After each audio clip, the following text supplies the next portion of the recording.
भारत को अंग्रेजी हुकूमत से आज़ाद हुए 77 साल हो गए। 1857 से 1947 तक 90 साल चला भारतीय स्वतंत्रता संग्राम का एक ऐसा अध्याय जिसमें देशवासियों ने अपने मातृभूमि के लिए अनेक बलिदान दिए। इस दौरान कई विद्रोह हुए जिनमें हजारों लोगों ने अपने प्राणों की आहुति दी। भारत की आज़ादी कई वीर सपूतों के बलिदान से मिली। कुछ ने शांतिपूर्ण तरीके से विरोध किया तो कुछ ने हथियार उठाया। इन वीरों की कहानियां आज भी हमें प्रेरित करती है। इस स्पेशल स्टोरी में आजादी से पहले वीर सपूतों के बलिदान के बारे में जानेंगे। 1857 का विद्रोह भारत में आजादी की पहली बड़ी लड़ाई थी। हालांकि इसमें अंग्रेजों को हराया नहीं जा सका, लेकिन इसमें देशभक्तों को देश के लिए लड़ने की प्रेरणा दी। ब्रिटिश ईस्ट इंडिया कंपनी की सेना में एक सिपाही मंगल पांडे इस विद्रोह में शामिल थे। उनका विद्रोह बड़े विद्रोह को जन्म देने वाला चिंगारियों में से एक था। मंगल पांडे ने अंग्रेजों के खिलाफ बगावत की और उन्हें फांसी दे दी गई। ये विद्रोह 10 मई 1857 को मेरठ से शुरू हुआ, जब अंग्रेजी सेना के सिपाहियों ने एक एनफील्ड कारतूसों का इस्तेमाल करने से इनकार कर दिया, क्योंकि अंग्रेजी बंदूकों की कारतूसों में जानवरों की चर्बी लगी होती थी, जिससे हिंदू और मुस्लिम दोनों सिपाहियों की धार्मिक भावनाओं को ठेस पहुंची। इसके बाद उन्हें गिरफ्तार कर लिया गया। इससे बड़े पैमाने पर विद्रोह हुआ। ये विद्रोह जल्द ही दिल्ली, कानपुर, झांसी और दूसरे जगहों पर फैल गया। विद्रोह में एक और बड़े नेता रानी लक्ष्मीबाई थी, जिन्हें झांसी की रानी के नाम से जाना जाता है। उन्होंने बहुत हिम्मत से अंग्रेजों से लड़ाई लड़ी और अपनी जान दे दी। उनकी बहादुरी ने बहुत से लोगों को प्रेरित किया। इसके अलावा तात्या टोपे, बहादुर शाह जफर, कुंवर सिंह, बेगम हजरत महल जैसे नेता शामिल थे। ये सभी अलग अलग जगहों से थे, लेकिन उनका एक ही मकसद था, भारत को अंग्रेजों से आजाद करना। हालांकि इस विद्रोह को दबा दिया गया, तब भारत को आजादी नहीं मिल सकी, लेकिन इसने ब्रिटिश शासन के प्रति व्यापक असंतोष दिखाया। इस विद्रोह ने भविष्य की क्रांतिकारी गतिविधियों की नींव रखी और लोगों को अंग्रेजों के शोषण के खिलाफ लड़ने की प्रेरणा दी। इसके बाद साल 1876 में बंगाल में एक गुप्त संगठन बनाया, जिसका नाम था अनुशीलन समिति। इस गुप्त समूह का मकसद अंग्रेजों के खिलाफ लड़ने के लिए लोगों को तैयार करना था। इसके लिए उन्होंने युवाओं को शारीरिक प्रशिक्षण दिया और उन्हें देशभक्ति की शिक्षा दी। धीरे धीरे ये समूह एक ऐसी ताकत बन गया जो अंग्रेजों को भारत से निकालने के लिए हथियारों का भी इस्तेमाल करने लगा। इस तरह अनुशीलन समिति ने आजादी की लड़ाई के लिए एक नई शुरुआत की। अनुशीलन समिति ने अंग्रेजों के खिलाफ कई बड़े हमले किए। इसमें बम धमाके, हत्याएं और अन्य हिंसक काम शामिल थे। ये लोग दूसरे देशों में रहने वाले भारतीय क्रांतिकारियों से भी मदद लेते थे। उनका मानना था कि इटली और जापान जैसे देशों की तरह भारत को भी आजाद होना चाहिए। अनुशीलन समिति ने कई बड़े अंग्रेज अधिकारियों को मारने की कोशिश की। इनमें भारत के वाइसराय को मारने की कोशिश भी शामिल है। इस संगठन से पहले विश्व युद्ध के दौरान भी अंग्रेजों के खिलाफ काम किया। 1920 के दशक में महात्मा गांधी के अहिंसा आंदोलन का असर अनुशीलन समिति पर भी पड़ा। इस वजह से संगठन ने हिंसा का रास्ता छोड़ना शुरू किया, लेकिन कुछ लोग ऐसे भी थे जो हिंसा करना नहीं छोड़े। इनमें से कुछ ने एक नया संगठन बनाया, जिनका नाम था हिंदुस्तान रिपब्लिकन एसोसिएशन। हालांकि कुछ समय बाद 1930 के दशक में अनुशीलन समिति फिर से हिंसक हो गई। इस दौरान उन्होंने काकोरी कांड और चिटगांव आर्मी छापा जैसे बड़े हमले किए। 1897 में एक महत्वपूर्ण घटना घटी, जब पुणे में प्लेग नाम की भयंकर बीमारी फैल गई। यहाँ पुणे में एक बीमारी सैनिक छावनी थी, जिसमें कि बहुत सारे अंग्रेज सिपाही, अधिकारी और उनके परिवार रहते थे। प्लेग की बीमारी को रोकने के लिए अंग्रेजों का एक कमेटी बनाई गई, जिसके मुखिया ब्रिटिश कमिश्नर WC रेड थे। साथ ही कुछ अंग्रेज सिपाही भी शामिल थे। रेड ने आम जनता के साथ बहुत सख्ती व रात के समय भी लोगों के घरों में घुस जाता था और अगर किसी को प्लेग हुआ होता तो उसे जबरदस्ती ले जाता था। अगर किसी घर में कोई बीमारी पड़ता या मर जाता तो घर के मालिक को इसकी जानकारी देनी पड़ती थी। बिना रजिस्टर कराए किसी की भी मौत नहीं हो सकती। मरे हुए लोगों को दफनाने के लिए खास जगह बनाई गई और दूसरी जगहों पर दफनाने पर पाबंदी लगा दी गई। अगर कोई इन नियमों को नहीं मानता था तो उस पर केस दर्ज किया जा सकता था। जालियांवाला बाग हत्याकांड 13 अप्रैल 1919 को अमृतसर के जालियांवाला बाग में एक भयानक घटना हुई। इस दिन बड़ी संख्या में लोग बड़ी शांतिपूर्वक बैसाखी का त्योहार मनाने के लिए जालियांवाला बाग में इकट्ठा हुए। वे रोलेट एक्ट के विरोध में और आजादी की लड़ाई के नेता सैफुद्दीन किचलू और सत्यपाल की गिरफ्तारी का विरोध करने के लिए भी एकत्र हुए थे। इस भीड़ को देख करके ब्रिटिश सेना ने एक अफसर जनरल रेजिनॉल्ड डायर ने अपने सैनिकों को भीड़ पर गोली चलाने का आदेश दे दिया। जालियांवाला बाग का सिर्फ एक ही रास्ता था जिससे लोग बाहर निकल सकते थे, बाकी 3 तरफ दीवारें थीं। जनरल डायर ने अपने सैनिकों से उस एक रास्ते को भी बंद कर दिया और फिर गोली चलाने का आदेश दिया। सैनिकों ने तब तक गोली चलाई जब तक उनके पास गोली खत्म नहीं हो गई। उस घटना में सैकड़ों लोग मारे गए और हजारों घायल हो गए।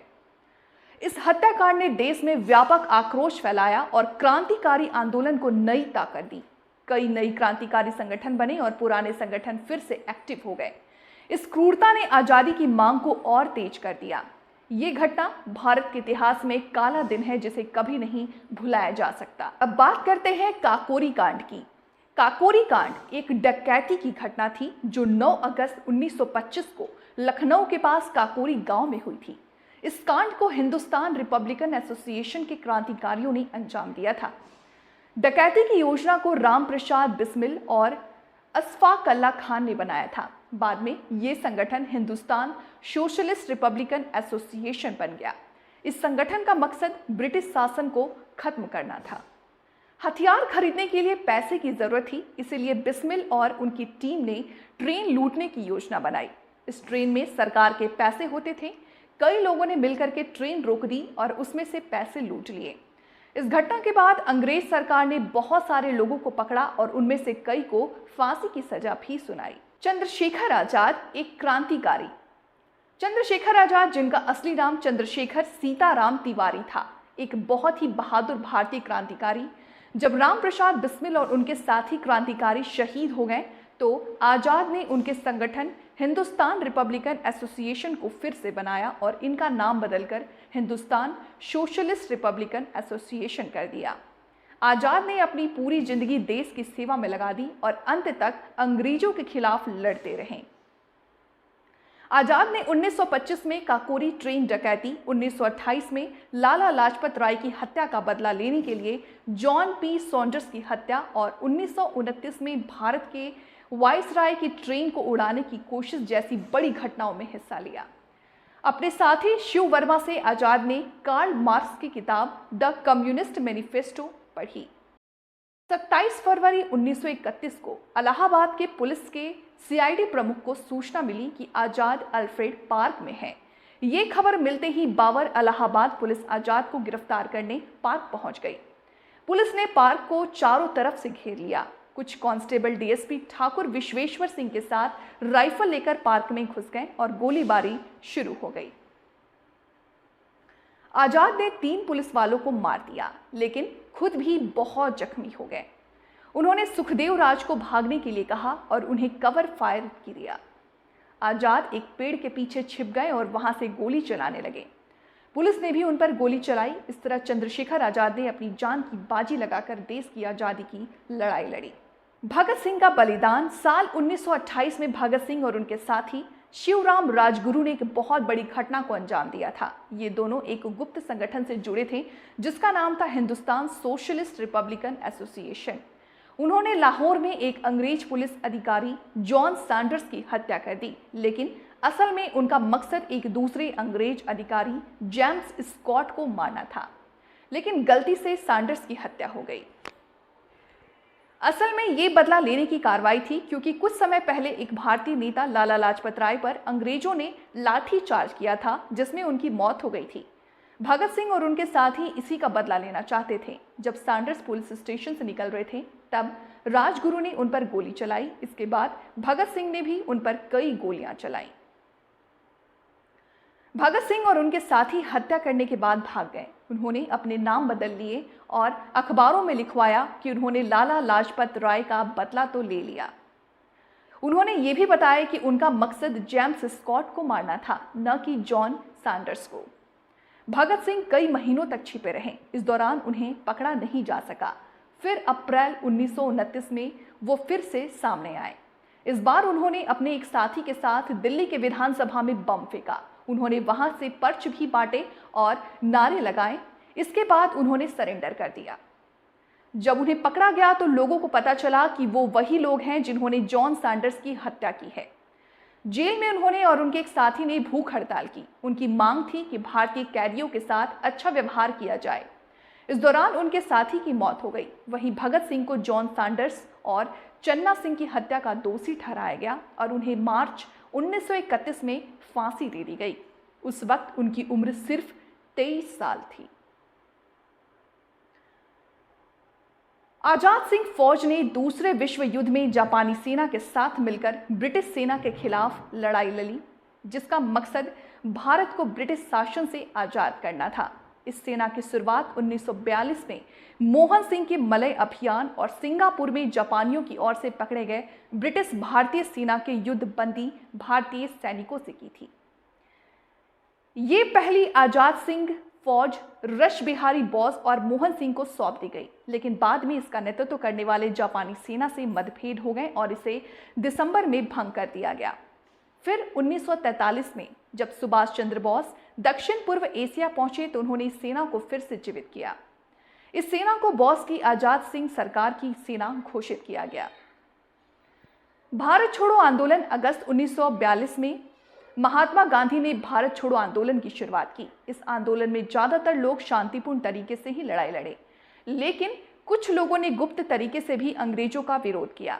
अंग्रेजों ने इस आंदोलन को बहुत गंभीरता से लिया। उन्होंने बहुत सारे नेताओं को जेल में डाल दिया, जिनमें महात्मा गांधी भी शामिल थे। 8 अगस्त 1942 को महात्मा गांधी ने मुंबई के गोवालिया टैंक मैदान में एक भाषण दिया, जिसमें उन्होंने करो या मरो का नारा दिया। वायसराय लिंथगो ने इस आंदोलन में 1857 के बाद से सबसे बड़ा विद्रोह बताया था। इस आंदोलन में लोगों ने ब्रिटिश सरकार का बहिष्कार किया और सरकारी कामकाज में शामिल नहीं हुए। ब्रिटिश सरकार ने हजारों नेताओं को गिरफ्तार कर लिया और 1945 तक जेल में रहा। आखिरकार ब्रिटिश सरकार को समझ में आ गया कि भारत को लंबे समय तक शासित नहीं किया जा सकता और अब सवाल ये था कि कैसे शांतिपूर्ण तरीके से भारत से हटा जाए। ये आंदोलन 1945 में जेल से रिहा हुए स्वतंत्रता सेनानियों के साथ खत्म हुआ।